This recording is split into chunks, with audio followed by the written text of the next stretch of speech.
I've just seen someone post a video asking if they should learn to code in 2024, the age of artificial intelligence, ChatGPT, Bard, and so on.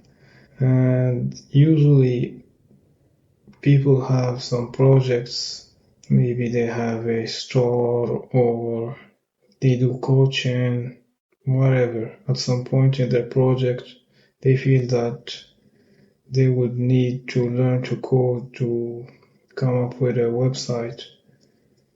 The thing is, it just should not take that long to learn to code. So 1 month to learn the basics and move on to other stuff. Because we have ChatGPT now, and ChatGPT ain't just going to learn to code or help you to code computer-related stuff.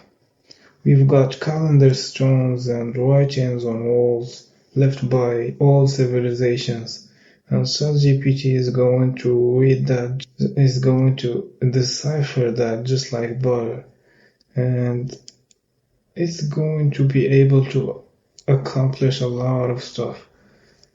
The thing is, you will find people thinking that because ChatGPT is powerful, they need to learn how it's made or how this neural mathematical stuff works. But you're not supposed to go that route either. So you will find the problem is coding. You'll start to learn to code. You'll find that ChatGPT can help you do that. So you'll decide to learn how ChatGPT works. And it's never-ending loop of learning stuff just for the sake of it. But these are tools, and they should be dealt with the same way an artist deals with his pen. So an artist might draw paintings 24/7 using his pen, but not necessarily does he know how his pen is made.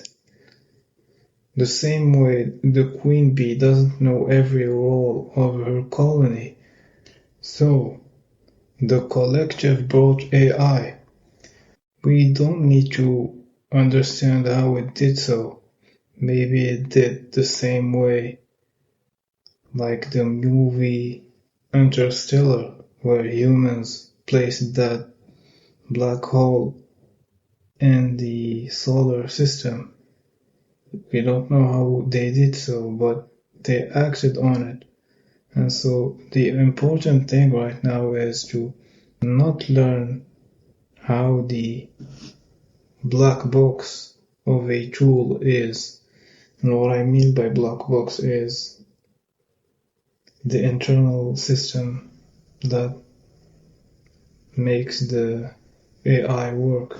We need to instead know what we want from AI, what are the right questions to ask, and overall it all relates to the mind and the limits of our imagination. And so that's what I wanted to say about this topic. Thank you for watching.